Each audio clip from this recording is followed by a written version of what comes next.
என்னடா அது டெய்லி காலையில இருந்துச்சு சாயந்தரம் வரைக்கும் வேலை பண்ணிட்டு இருக்கிறோமே, இப்படியே வேலை பண்றோம், நம்மளோட தேவைகள் வந்து வர வர குறைஞ்சிட்டு தான் இருக்குது. என்ன மீனிங்? ஒரு நாள் நம்ம சாக போறோம், இந்த அசெட்ஸ் இந்த இதெல்லாம் வந்து நம்ம எடுத்துட்டு போறது இல்லையே, அப்புறம் ஏன் நம்ம வந்து இந்த மாதிரி ஓடிட்டே இருக்கணும், எதுக்கு இருக்கணும்னு அப்ப வந்து ரொம்ப டீப்பா திங்க் பண்ணா. குறிக்கோள் வந்து பணம் சம்பாதிக்கிறதா இருந்தா பணம் உங்க பக்கத்துல வராது, போயிடும். உனக்கு இப்ப என்ன வேணும்னு நீ முக்கியமா ஃபீல் பண்றியோ அதையே நீ பிசினஸா பண்ணு. உனக்கு என்ன பிரைஸ்ல நீ எதிர்பார்க்கறியோ அதை உன் கஸ்டமருக்கு கொடு.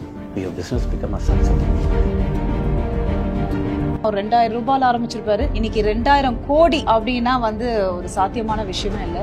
Always whenever I do something, I will same thing I'll give it to my customer. It's become a very success in my business. Tea powder தான் என்னோட ஃபர்ஸ்ட் இது பண்ணது. டீ பவுடருக்கு அப்புறம் வந்து அப்பேரல்ஸ் வித்தோம் எக்ஸிபிஷன், அது வந்து சரியா போகல. அதுக்கப்புறம் வந்து பிளாஸ்டிக் ஐட்டம்ஸ், பாட்டில்ஸ் இதெல்லாம் வந்து, அதுக்கப்புறம் வந்து கேண்டில் ஸ்டாண்டு, அப்புறம் இந்த கேஸ் ஸ்டவ் எக்ஸ்சேஞ்ச் பண்ணோம். ஃபர்னிச்சர் இண்டஸ்ட்ரி வந்து ரீட்டைல் இண்டஸ்ட்ரியில நம்பர் 2ல இருக்குது. ஒரு 35 ரூபா கேண்டில் ஸ்டாண்டை விற்கிறதுக்கு 10 நிமிஷம் பேசணும். அதே பெனிஃபிட் அந்த டிவி ஸ்டாண்ட் விற்கும்போது 10 நிமிஷம் பேசும்போது அதே பெனிஃபிட்ஸ் சொல்றேன். இங்க எனக்கு வந்து 35 ரூபாய் பெனிஃபிட். அந்த டிவி ஸ்டாண்ட் விற்கும்போது எனக்கு வந்து சப்போர்ட் வந்து வீட்டுல இருந்து பண்ண முடியல. அம்மா வந்து மூணார்ல ஒரு சின்ன கிராசரி பெட்டி கடை வச்சிருந்தாங்க. அப்பா வந்து அக்கௌண்டண்டா மூணார் எஸ்டேட்ல இருந்தாரு. அவங்களால கண்டினியூஸா என்னால சப்போர்ட் பண்ண முடியல. எனக்கு ஏதாவது பண்ணணும், அதனால ஃபோர்ஸ்ஃபுல்லா என்ன பண்ணேன்னா 2000 ரூபாய் பணம் கொடுத்தாங்க. அந்த பணத்தை வச்சு மூணாறு டீ பவுடரை வாங்கிட்டு வந்து சின்ன சின்ன பாக்கெட் பண்ணிட்டு அந்த பாலக்காடு சித்தூர்ல இருக்கிற எல்லா வீடுகளுக்கும் ஃபர்ஸ்ட் சப்ளை பண்ணோம்.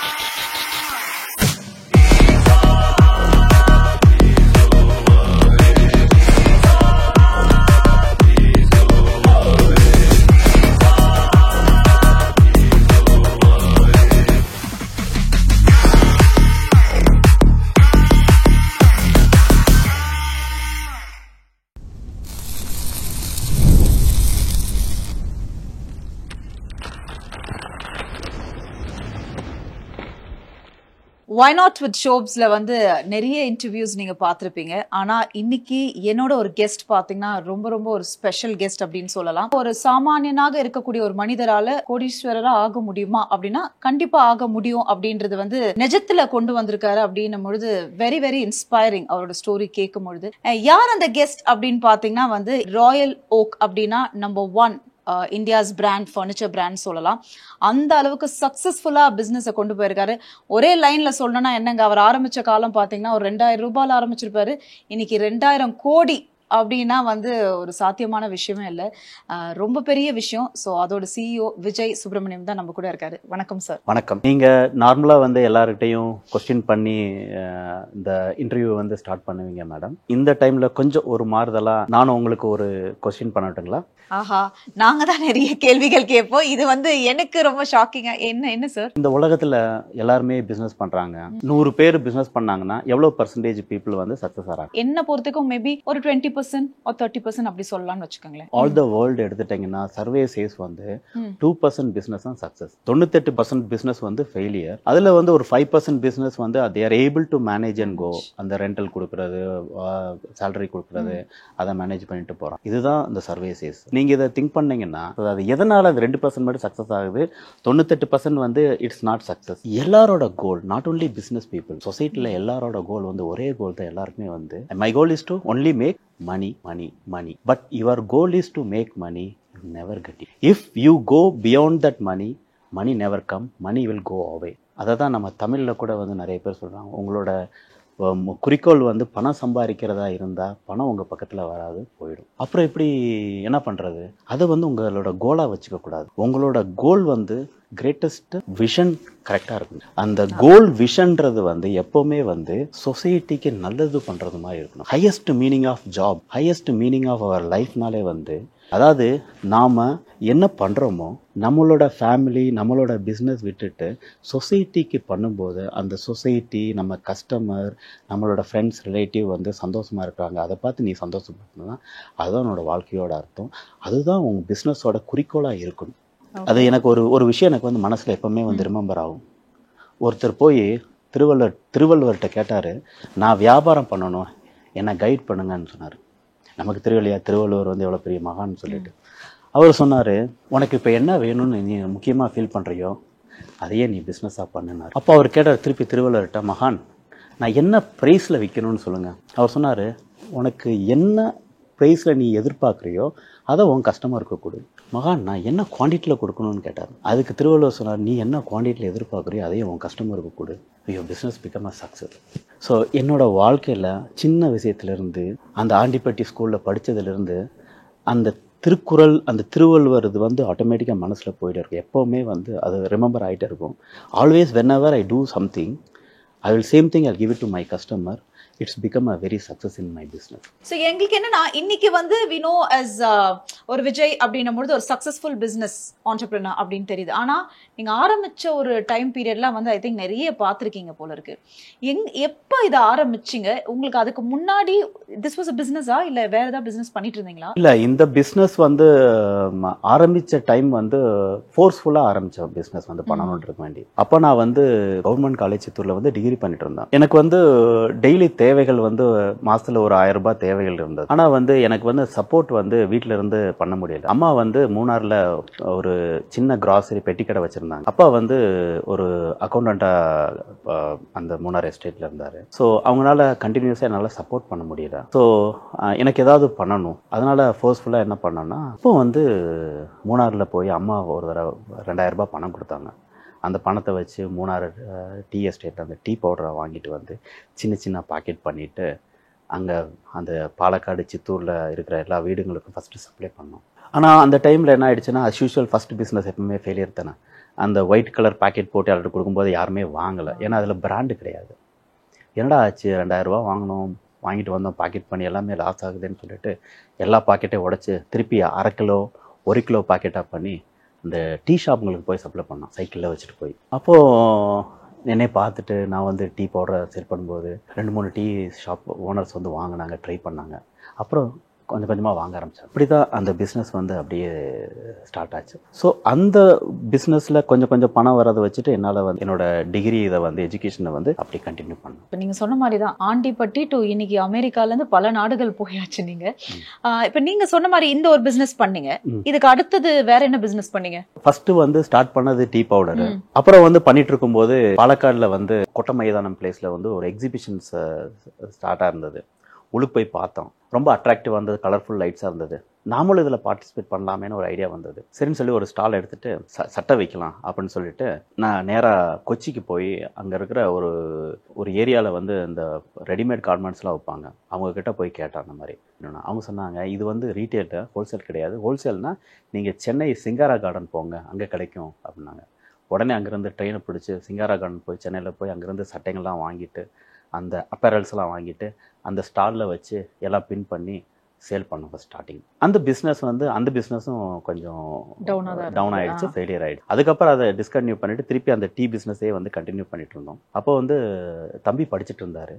தம்பியும் கூப்பிட்டுட்டு நானும் தம்பியும் சேர்ந்து அந்த பிஸ்னஸ் இன்னும் கொஞ்சம் நிறைய அதை வந்து எக்ஸ்பேண்ட் பண்ணிட்டு இருந்தோம். கடைசியில் அப்புறம் வந்து ஒரு லிமிட்டுக்கு போகும்போது திருப்பி ஃபர்தராக என்ன பண்ணணுன்ற ஸ்டேஜில் வந்து பாலக்காடில் ஒரு ஹோட்டல் நடத்தலாம்னு சொல்லிட்டு ஒரு ஹோட்டலுக்கு வந்து அட்வான்ஸ் கொடுத்து டெபாசிட் கொடுத்து அந்த ஹோட்டலை ஓப்பன் பண்ணுறதுக்கு ரெடியாக இருந்தோம். அந்த டைமில் எங்களோட மாமா ஒருத்தர் இருந்தார். அந்த டைம் எங்களோட யங்கேஜில் வந்து எங்களுக்கு ரிலேட்டிவ் கிட்ட அதிகமாக எங்களுக்கு கான்டாக்ட் கிடையாது. ஏன்னா நாங்கள் வந்து ரொம்ப ஏழைகளாக இருந்தோம். அந்த டைமில் வந்து யாருமே நமக்கு வந்து அவ்வளோவா மரியாதை கொடுக்க மாட்டாங்க. அப்போ வந்து எங்களுக்கு ஒரே ஒரு கனெக்ட் இருந்தது, எங்கள் மாமா அருணாச்சலம்னு அவர் பேர். அவர் தான் எங்களுக்கு கொஞ்சம் ஹெல்ப் பண்ணுவார், வெல்விஷன். அவர் வந்தார். இந்த மாதிரி பாலக்காட்டில் நாங்கள் இருக்கும்போது நானும் தம்பி இருந்தோம். அந்த டைமில் அவர் வந்துட்டு இந்த பிஸ்னஸ் எல்லாம் இங்கே பண்ண வேண்டாம், உன்னை வந்து சிங்கப்பூருக்கு அனுப்பு அப்படின்னு சொன்னார். அந்த டைமில் எனக்கு பயங்கரமான ஒரு கனவு, சிங்கப்பூர் போகிறது, ஃப்ளைட்டில் ஏறி உட்காந்து போகிறது, வெளிநாடு போகிறது. It's a 90s. உடனே என்ன பண்ணால், சரி ஓகே நம்ம இதை வந்து வைண்ட் அப் பண்ணிடலான்னு சொல்லிட்டு எல்லாத்தையும் வைண்ட் அப் பண்ணிவிட்டு ஒரு செகண்ட் ஹேண்ட் ஸ்கூட்ரு வச்சுருந்தோம். அந்த டைமில் ஃபஸ்ட் டைம் வாங்கின ஸ்கூட்ரு. அதை ப்ளட்ஜ் பண்ணிவிட்டு ஒரு 7000 ரூபா பணம் கிடச்சிது. அதையும் வச்சுட்டு அம்மா கொஞ்சம் பணம் கொடுத்தாங்க, அதையும் வச்சுட்டு அந்த பிஸ்னஸ் கிடச்சி கொஞ்சம் பணமெல்லாம் வச்சுட்டு சென்னைக்கு போனோம். சென்னையில் போய் டி நகரில் ஒரு ரூம் எடுத்துகிட்டு மேலே எடுத்துகிட்டு நானும் மாமாவை ஸ்டே பண்ணியிருந்தோம். 1 வாரம் 2 வாரம் வெயிட் பண்ணிகிட்டே இருந்தோம். மாமா கொஞ்சம் ஆல்கஹாலிக் டைப்பு, நிறையா டெய்லி செலவு பண்ணிகிட்டு இருப்பார், ஃப்ரெண்ட்ஸுங்கெல்லாம் வருவாங்க, நிறையா செலவாகிறது பார்க்கும்போது ஒரு பீரியடில் பணமெல்லாம் போயிடுச்சு, கரைஞ்சி போயிட்டே இருந்தது. அப்புறம் எனக்கு ரியலைஸ் ஆச்சு நம்ம போகிறது மாதிரி தெரியல. அப்புறம் நான் வந்து சொன்னேன், அந்த மாதிரி இன்னும் போக முடியாது, என்ன பண்ணலான்ட்டு. அந்த சுச்சுவேஷன்ஸில் வந்து என்னால் திருப்பி வந்து பாலக்காடுக்கு போக முடியாது. அப்புறம் வந்து மூணார், அப்பா அம்மா இருக்கிறது வந்து மூணாரில் இருக்கிறாங்க. அவங்களும் வந்து அவ்வளோவான we are lower middle class family. அம்மா வந்து ஒரு பெட்டி கடை வச்சுருக்குறாங்க, அங்கேயும் போக முடியாது. தம்பி வந்து படிச்சுட்ருக்கிறாரு, என்ன பண்ணுறதுன்னு தெரியல. ரொம்ப கஷ்டமான சுச்சுவேஷன் அந்த டைமில். ரொம்ப அழுகழுகையாக வந்தது. டக்குன்னு பஸ் ஸ்டாண்டில் போய் நின்று பார்த்தா கோயம்புத்தூருக்கு ஒரு பஸ் போச்சு. ஏறி உட்காந்தேன் பஸ்ஸில். நைட்டெல்லாம் அழுதுகிட்டே இருந்தான். ஆனால் அது ரீச் ஆனது வந்து கோயம்புத்தூரில் ரீச் ஆச்சு.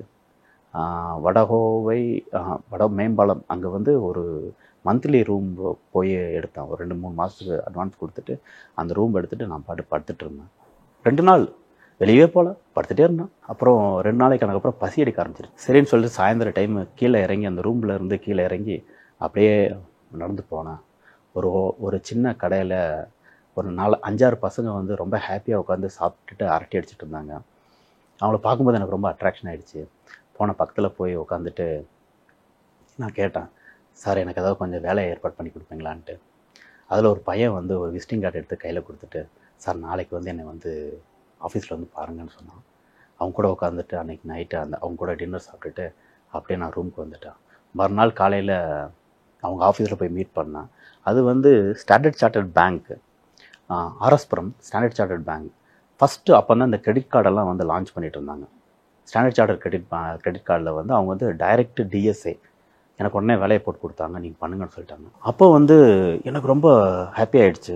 உடனே வேலை கிடச்சிருச்சுன்னு சொல்லிட்டு நான் என்ன பண்ணால் ரொம்ப சீரியஸாக ஒர்க் பண்ண ஆரம்பித்தேன். ஏன்னா எப்போவுமே எந்த ஒரு விஷயம் பண்ணாலும் கொஞ்சம் ஃபோக்கஸ்டாக இன்வால்வ் ஆகி பண்ணுவேன். திருப்பி அந்த ஸ்கூட்டரை போய் பணத்தை கொடுத்துட்டு அதை எடுத்துகிட்டு வந்து அந்த ஸ்கூட்டரில் வச்சுட்டு டெய்லி போய் கிரெடிட் கார்டு செல் பண்ணிட்டு இருந்தேன். ஃபஸ்ட்டு மாதம் வந்து என்னோடய கார்டு வந்து 100 கார்டு விற்றேன். பட் என்னோடய அந்த பசங்கள்லாம் விற்கிறது வந்து 25, 26, 28 கார்டு தான் வைப்பாங்க மாதம். என்னோடய கார்டு வந்து 100 கார்டு விற்றேன். எல்லோரும் வந்து ரொம்ப அப்ரிஷியேட் பண்ணாங்க, ரொம்ப ஹாப்பியாக இருந்தது. 2வது மாதம் வந்து 120 கார்டு விற்றேன். 3வது மாதம் வந்து 150 கார்டுக்கு மேலே போயிடுச்சு. இந்த பசங்களுக்கெல்லாம் பிரச்சனை ஆயிடுச்சு. இவங்க என்ன பண்ணாங்க, என்னடா நான் இவனை வந்து கொண்டு வந்து இவனை சேர்த்து விட்டாத, கடைசியில் இவனால் மேனேஜர் நம்மளை வந்து 100 கார்டு விற்க சொல்கிறானேன்னு சொல்லிட்டு என்ன பண்ணார், அந்த பசங்களாம் சேர்ந்து என்னை கூப்பிட்டு வந்து கார் பார்க்கிங் ஏரியாவில் வச்சு அடிக்க ஆரம்பிச்சிட்டாங்க. இந்த வேலையை விட்டு போ, நாளையிலேருந்து இப்போ இது ஆஃபீஸ்க்கு வரக்கூடாது, ஒரு நாள் எங்களுக்கு ப்ராப்ளம், எங்களால் வந்து 100 கார்டுக்கு மேலே விற்க முடியாது. திருப்பி வந்து ரூமில் உட்காந்தேன், என்னால் திருப்பி ஆஃபீஸ்க்கு போக முடியாது. எல்லாருமே எனக்கு எகென்ஸ்ட், என்ன பண்ணுறதுன்னு தெரியல. திருப்பி 0. ஒரு நாள் ஃபுல்லாக உட்காந்துருந்தேன். மேனேஜர் வந்து ஃபோன் பண்ண வரல, நான் இந்த மாதிரி சுச்சுவேஷன் சொன்னேன். சார் என்னால் அங்கே வந்து வேலை பண்ண முடியாது சார், அவங்க எல்லாருமே எகென்ஸ்டாக இருக்காங்க, அடிக்கிறாங்க சார், என்னால் அடியெல்லாம் வாங்க முடியாது சார். அப்போ வந்து 2வது நாள் வந்து மேனேஜர் ஃபோன் பண்ணி, நீ என்ன பண்ணு, அந்த ஆஃபீஸில் வேலை பண்ணு, அது ஹெட் ஆஃபீஸில் வந்து நின்று ஹெட் ஆஃபீஸ்லேருந்து நீ வேலை பண்ணு அப்படின்னு எனக்கு வந்து ஹெட் ஆஃபீஸ்க்கு மட்டும் கொடுத்தாங்க. நான் மட்டும் போய் ஹெட் ஆஃபீஸ்லேருந்து வேலை பண்ணேன். வேறு பிரான்ச்லேருந்து ஆர்எஸ்புரம்ல இன்னொரு பிரான்ச்லேருந்து வேலை பண்ணேன். 2 மாதம் பண்ணேன். பட் அப்படி இருந்தும் 1500 ரூபாய் எனக்கு மாதம் சம்பளம். அந்த டைமில் என்னோடய ரூம் வாடகை வந்து 600 ரூபாய். அந்த பெட்ரோலு ப்ளஸ் வந்து இந்த எக்ஸ்பென்சஸ் ஆகும்போது எனக்கு வந்து பத்தலை. சண்டேஸ் வந்து மார்னிங் வந்து ஒரே ஒரு மீல் காலையில் சாப்பிடுவேன், மத்தியானம் சாயந்தரம் சாப்பிட முடியாது. அதுவும் கொஞ்சம் கஷ்டமாக தான் போயிட்டு இருந்தேன் லைஃப். வந்து என்னடா பண்ணுறதுன்னு அப்படி யோசனை பண்ணிட்டு வந்தேன். அப்போ திருப்பி வந்து அங்கே கோயம்புத்தூரில் அரசு பொருட்காட்சி அந்த ஒரு எக்ஸிபிஷன் வந்து ஸ்டார்ட் பண்ணேன். கலர்ஃபுல்லாக இருந்தது. முன்னாடியே பாலக்காடில் ஒரு தடவை அட்டன் பண்ண எக்ஸ்பீரியன்ஸ் இருந்ததுனால நேராக அந்த எக்ஸிபிஷனுக்குள்ளே போய் பார்த்தேன். அங்கே போனால் ஒரே ஒரு ஸ்டால் மட்டும் வேகன்சியாக இருந்தது. நான் போய் தைரியமாக கேட்டேன், ஏன் இந்த ஸ்டால் மட்டும் வேகன்சியாக இருக்குது ஃபுல்லாகலாம் கேட்டேன். அவங்க சொன்னாங்க, இது மட்டும் வாடகை ஜாஸ்தி, அதனால் யார் எடுக்கணும்னு சொன்னாங்க. எவ்வளோ வாடகைன்னு கேட்டேன். 28,000 சொன்னாங்க. 28,000 சரி நான் எடுத்துக்கிறேன் அப்படின்னு சொன்னேன் தைரியமா. அவங்க மேலே எனக்கு இதுல ஒரு கேள்வி இருக்கு. 1500 ரூபாய்க்கே பத்தலன்னு சொன்ன நீங்க எப்படி 28,000 ரூபாய் வாடகைக்கான ஒரு விஷயம் எடுத்தீங்க? முன்னாடி இருந்தே தைரியன்றது வந்து வாழ்க்கையில் என்னோட கூட பிறந்தது, அதனால எடுத்துட்டான். கையில் காசு இல்லை. அவங்க கேட்டாங்க 2000 ரூபாய் அட்வான்ஸ் கேட்டாங்க. 2000 ரூபாய் வந்து கொடுத்துட்டான். நான் திருப்பி வந்து என்ன பண்ணுறதுன்னு தெரியல. திருப்பி அந்த ஸ்கூட்டரை எடுத்துகிட்டு கொண்டு போய் திருப்பி அந்த மார்வாடி கடையில் வச்சுட்டு அவன் 8000 ரூபாய் கொடுத்தான். அவன் 8000 ரூபாய் வாங்கிட்டு அப்புறம் என்கிட்ட 2 ஃப்ரெண்டுங்க வந்து ஜாயின் பண்ணாங்க. அவனும் ஒரு 5000 ரூபாய் கொடுத்தானுங்க. அதையும் வாங்கிட்டு திருப்பி நான் வந்து சென்னைக்கு போனான், என்ன வைக்கலான்னு சொல்லிட்டு. அப்போ வந்து இந்த ஃபேமஸ் அந்த பிளாஸ்டிக் பாட்டிலு, இந்த பிளேட்ஸ் எல்லாம் ரொம்ப ஃபேமஸ் இருந்தது. வாங்கிட்டு வண்டில் போட்டுட்டு ட்ராவல்ஸ் பஸ்ஸில் போட்டு கொண்டு வந்து இந்த எக்ஸிபிஷனில் வச்சு ஸ்டால் எல்லாம் நானே ரெடி பண்ணிவிட்டு அப்படியே அப்போ தம்பி இன்னொரு வேலையில் இருந்தார், அவரையும் கூப்பிட்டு ஜாயின் பண்ணிவிட்டு நான் தம்பி 2 ஃப்ரெண்ட்ஸ் 4 பேர் சேர்ந்து அந்த ஸ்டாலை செட் பண்ணிவிட்டு பிஸ்னஸ் பண்ணோம். ஒரு வாரம் நல்லா போச்சு. 2வது வாரம் எனக்கு முன்னாடி பெருசாக யாசிகா பிளாஸ்டிக்னு ஒருத்தர் பெரிய கடையை ஓப்பன் பண்ணார். அவர் கடையை பெருசாக ஓப்பன் பண்ணும்போது இந்த பிஸ்னஸ் வந்து அப்படியே படுத்துருச்சு திருப்பி. ஆனால் 2 மாதம் எக்ஸிபிஷன் அது வந்து இன்னும் வந்து 1.5 மாதம் ஓட்டணும் இல்லைங்களா, என்ன பண்ணுறதுன்னு தெரியல. இருந்த அந்த ஒரு வாரம் வச்ச கலெக்ஷன் எடுத்துகிட்டு திருப்பி நான் அந்த சென்னைக்கு போனேன். போய் அந்த காசி சிட்டி ஸ்ட்ரீட்டில் போய் பார்க்கும்போது, அந்த ஏரியாவில் போய் பார்க்கும்போது ஒருத்தவங்க அந்த பிளாட்ஃபார்மில் வந்து கேண்டில் ஸ்டாண்ட் வச்சு வித்துட்டு இருந்தாங்க. அந்த அம்மாட்ட போய் அம்மா கொஞ்சம் எவ்வளோ கொடுக்குறீங்க, மொத்தமாக வாங்கினா எவ்வளோ கொடுக்குறீங்கன்னு கேட்டேன். இல்லை நான் வந்து ஒன்றா தான் கொடுக்கலாம், மொத்தமாக வேணா சப்ளையர் இருக்கார் அவர்கிட்ட போய் வாங்கிக்கணும்னு சொன்ன அட்ரஸ் கொடுத்தாங்க. அந்த அட்ரஸ் வாங்கிட்டு அவன்கிட்ட போய் கேட்கும்போது அவன் வந்து மொத்தமாக கொடுத்தான். அந்த ப்ராடக்ட் எடுத்துகிட்டு வந்து இந்த பிளாஸ்டிக் ஐட்டம் ஒரு பக்கமும் இந்த கேண்டில் ஸ்டாண்ட் அண்ணா பக்கம் வச்சு நாங்கள் விற்றோம். நாங்கள் 4 பேர் இன்னும் வந்து கஸ்டமர்கிட்ட எக்ஸ்பிளைன் பண்ணி விற்றோம். அதனால சக்ஸஸ் ஆச்சு. 2 மாதம் முடியும் போது எல்லாருக்கும் ஒரு ப்ராஃபிட் கிடச்சிது, நல்ல ப்ராஃபிட் கிடச்சிது. அந்த ஃபஸ்ட்டு பிஸ்னஸ் வந்து ரொம்ப சக்ஸஸ் ஆச்சு. அடுத்து என்ன பண்ணாங்க போது நெக்ஸ்ட் எக்ஸிபிஷன் வந்து கண்ணூர் கேரளாவில் பண்ணாங்க. சரி நம்ம வந்து கேரளா போகலான்னு நானும் தம்பி பிளான் பண்ணோம். இவங்க அந்த 2 ஃப்ரெண்ட்ஸ் நம்ம கூட இருந்தவங்க வந்து கோயம்புத்தூர் விட்டு நெக்ஸ்ட் பிஸ்னஸ்க்கு வர்றதுக்கு அவங்க ரெடி இல்லை. நானும் தம்பி 2 பேராக 2வது எக்ஸிபிஷனுக்கு நாங்களாக அதே ப்ராடக்ட்டை வச்சுட்டு நாங்கள் ஸ்டார்ட் பண்ணோம். அதுக்கப்புறம் அந்த எக்ஸிபிஷனாக வந்து சக்ஸஸ் ஆச்சு.